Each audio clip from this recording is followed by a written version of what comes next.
Hi எல்லாருக்கும் வணக்கங்க. Welcome to Edumatics plus. பெரிய பெரிய ப்ரைவேட் ஸ்கூலில் லட்சமாக ஃபீஸ் கட்டி நம்ம குழந்தைய சேர்க்க முடியலையே, கவர்மெண்ட் ஸ்கூலில் சேர்த்துட்டோமே அப்படின்னு உள்ளுக்குள்ளே ஒரு சின்ன வருத்தமோ கவலையோ உங்களுக்கு இருக்கா? பக்கத்து வீட்டுக்காரங்க கேட்குறப்போ இல்லை கவர்மெண்ட் ஸ்கூல் தான் அப்படின்னு சொல்ல உங்களுக்கு தயக்கமாக இருக்கா? அப்போது இந்த வீடியோ உங்களுக்கானது தான். இனி நீங்கள் தலைகுனிய வேண்டியதே இல்லை. ஏன்னா தமிழ்நாடு அரசு இப்போது அதிரடியான மாஸ் திட்டங்களை கொண்டு வந்திருக்காங்க. அது என்னன்னு நம்ம முழுசாக தெரிஞ்சுக்க இந்த வீடியோவை ஸ்கிப் பண்ணாமல் பாருங்கள். இன்றைக்கி இருக்கிற சூழ்நிலையில் குழந்தைகளுடைய எஜுகேஷன் அப்படிங்கிறது ஒரு பெரிய பிஸ்னஸாக மாறிடுச்சு. எல்கேஜிக்கே லட்சக்கணக்கில் ஃபீஸ் கேட்குறாங்க. நடுத்தர குடும்பங்கள் தங்களுடைய மொத்த சம்பாத்தியத்தையும் ஃபீஸுக்கே கொட்ட வேண்டியதாக இருக்குது. ஆனால் நிஜமாகவே சொல்கிறேன், ப்ரைவேட் ஸ்கூலில் படித்தா மட்டும்தான் லைஃப்பில் ஜெயிக்க முடியுமா? கண்டிப்பாக இல்லை. இன்றைக்கி உலகத்தையே மிரள வச்சிருக்கிற பல சயின்டிஸ்ட்டு, ஐஏஎஸ் ஆஃபீஸர்ஸ், பெரிய பெரிய பிஸ்னஸ் மேக்னட்ஸ் எல்லாருமே அரசு பள்ளியில் படித்து வந்தவங்க தான். அதை எப்போவுமே மறக்காதீங்க. இப்போ கவர்மெண்ட் ஸ்கூலில் பழையபடிலாம் இல்லைங்க. ப்ரைவேட் ஸ்கூலுக்கே டஃப் கொடுக்குற அளவுக்கு மாறிட்டுருக்கு. இன்ஃப்ராஸ்ட்ரக்சர் ஆகட்டும், சொல்லிக் கொடுக்குற டீச்சர்ஸ் ஆகட்டும், எல்லாமே மாற்றிட்டு இருக்காங்க. அவங்களுக்கு அடிக்கடி ட்ரைனிங் கொடுத்து எப்படி சிலபஸை கொண்டு போகணும், எந்த மாதிரி குழந்தைங்களுக்கு சொல்லிக் கொடுக்கணும் அப்படின்னு சொல்லி அதுக்காக தான் நம்ம அரசே இப்போது அதிரடியான விஷயங்கள் எல்லாமே செஞ்சிட்ருக்காங்க. ரீசெண்டாக நேற்று கூட ஏஐ கோடிங் பிள்ளைங்களுக்கு சொல்லித்தரணும், முதற்கட்டமாக 5000 ஸ்கூலில் ஏஐ கோடிங் சொல்லி கொடுக்குறதுக்கு ஆசிரியர்களுக்கு ட்ரைனிங் கொடுத்து அவங்கள பிள்ளைங்களுக்கு ஏஐ கோடிங் சொல்லித்தரணும் அப்படின்னு சொல்லி அந்த மாதிரி அட்வான்ஸ்டு லெவலில் கொண்டு போயிட்டுருக்காங்க. ஈவன் என்னோட பிள்ளை படிக்கிற அரசு பள்ளியிலே என்ன பண்ணுறாங்கன்னா, 5வது படிக்கிற பிள்ளைங்களுக்கு அடுத்து 6வதுக்கு போகிறப்ப அவங்க இங்கிலீஷ் மீடியம் கூட போயிட்டு சேரலாம் அப்படிங்கிற அளவுக்கு ஸ்போக்கன் இங்கிலீஷ் கற்றுக் கொடுக்குறாங்க.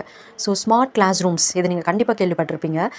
கரும்பலகை மட்டும் இல்லைங்க, டிஜிட்டல் ஸ்க்ரீன் மூலமாக அனிமேஷன் வச்சு குழந்தைங்களுக்கு பாடத்தை சொல்லிக் கொடுக்கணும்னு சொல்லி நிறைய ஸ்கூல்ஸில் ஸ்மார்ட் போர்டு வந்துடுச்சு. முன்னாடியெல்லாம் மெட்ரிகுலேஷன் ஸ்கூல்ஸில், சிபிஎஸ்சி ஸ்கூல்ஸில் மட்டும்தான் ஸ்மார்ட் கிளாஸஸ், ஸ்மார்ட் போர்ட்ஸ் இருந்துச்சு. ஆனால் இன்றைக்கி நம்ம அரசு பள்ளியிலுமே டிஜிட்டல் ஸ்க்ரீன் மூலமாக அனிமேஷன் வச்சு குழந்தைங்களுக்கு பாடம் சொல்லிக் கொடுக்க ஆரம்பிச்சிட்டாங்க. இது எல்லா ஸ்கூல்லையும் இல்லைனாலும் எல்லா ஸ்கூல்லையும் இம்ப்ளிமெண்ட் பண்ண போகிறாங்க.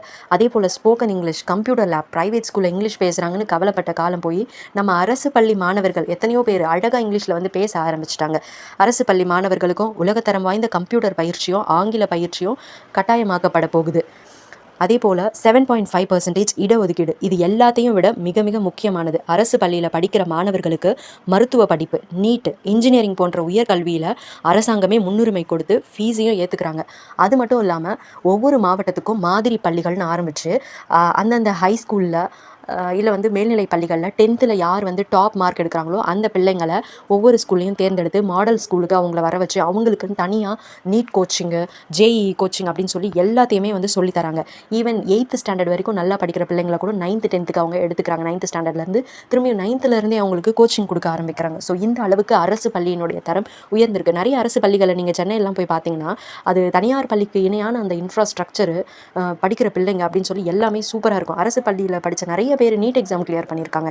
எத்தனையோ விஷயங்கள். நீங்கள் படிக்கிற பள்ளின்றது ஒரு மேட்டரே இல்லைங்க. குழந்தைங்களை எந்த அளவுக்கு நம்ம ஊக்கப்படுத்தி படிக்க வைக்கிறோம் அப்படிங்கிறது தான். அதனால் தனியார் பள்ளியில் படித்தா மட்டும்தான் என்னோட பிள்ளை ஒசத்தியாக வரும், அரசு பள்ளியில் படித்தா அந்த அளவுக்கு வராது அப்படின்லாம் நினைக்காதீங்க. நீங்கள் எந்த அளவுக்கு உங்கள் குழந்தைய மோட்டிவேட் பண்ணி எந்த அளவுக்கு அவங்கள படிக்கிறதுக்கு ஊக்கப்படுத்துறீங்களோ அந்த அளவுக்கு உங்கள் குழந்தைங்க நல்லா வருவாங்க. ஒரு நல்ல வழிகாட்டியாக இருங்க. ஸோ பெற்றோர்கள் ப்ரைவேட் ஸ்கூலில் சேர்க்கலையேன்னு வருத்தமே படாதீங்க. உங்கள் குழந்தைய அரசு பள்ளியில் சேர்த்ததுக்காக பெருமைப்படுங்க. அங்கே அவங்க கல்வியை மட்டும் கற்றுக்க போகிறதில்ல, வாழ்க்கையையும் சமூக யதார்த்தத்தையும் கற்றுக்க போகிறாங்க. இது நீங்கள் எங்கே போய் சேர்த்தாலும் உங்களுக்கு கிடைக்காது. ஸோ உங்கள் குழந்தையுடைய திறமை அவங்க படிக்கிற ஸ்கூலில் அவங்களுக்கு நீங்கள் கட்டுற ஸ்கூல் ஃபீஸில் இல்லை, அவங்களுடைய உழைப்புலையும் உங்களுடைய சப்போர்ட்லேயும் தான் இருக்குது. ஸோ குழந்தைங்களுக்கு உழைக்க கற்றுக் கொடுங்க. உங்களுடைய சப்போர்ட்டை, உங்களுடைய ஊக்கத்தை தொடர்ந்து குழந்தைங்களுக்கு கொடுத்துட்டே இருங்க. அரசோட நிறைய திட்டங்களை யூஸ் பண்ணிக்கோங்க. அது மட்டும் இல்லாமல் அரசு பள்ளியில் படிக்கக்கூடிய பிள்ளைகளுக்கு நிறைய எக்ஸாம்ஸ் வச்சு அவங்களுக்கான ஊக்கத்தொகை, டேலண்ட் எக்ஸாம்ஸ் எல்லாம் வச்சு அவங்களுக்கு நீங்கள் 10th படிக்கிற வரைக்கும், 12th படிக்கிற வரைக்கும், காலேஜ் முடிக்கிற வரைக்கும் அப்படின்னு சொல்லி ஊக்கத்தொகையெல்லாம் கொடுக்குறாங்க. அதாவது 8th முடித்தவங்களுக்கு ஒரு என்எம்எம்எஸ் எக்ஸாம் வைக்கிறாங்க.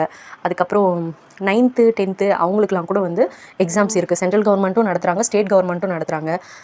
தமிழ் டேலண்ட் சர்ச் எக்ஸாம் நடத்துகிறாங்க. அதுக்கப்புறம் நம்மளுக்கு சயின்ஸ் ரிலேட்டடான சப்ஜெக்ட்ஸுக்குன்னு சொல்லிட்டு தமிழ்நாடு முதலமைச்சருடைய அறிவு திறன் எக்ஸாம், திறனறி தேர்வு நடத்துகிறாங்க. அந்த மாதிரி நிறைய எக்ஸாம்ஸ் இருக்குது குழந்தைங்களுக்கு. அது அரசு பள்ளியில் படிக்கிறவங்க மட்டும் எழுத தான் முடியும் அப்படின்னு சொல்லிலாம் கூட எக்ஸாம்ஸ் இருக்குது. ஸோ அரசு பள்ளி அப்படிங்கிறது கண்டிப்பாக நம்மளுடைய பெருமை தான். அரசு பள்ளியில் சேர்த்துட்டேன் அப்படின்னு சொல்லி மட்டும் துளி அளவு கூட வருத்தப்படாதீங்க. அரசாங்கம் கொடுக்கக்கூடிய அத்தனை ஆப்பர்ச்சுனிட்டிகளையும் உங்கள் பிள்ளைகளுக்கு வாங்கி கொடுங்க. பெருமைப்படுங்க அரசு பள்ளியில் சேர்த்ததுக்காக.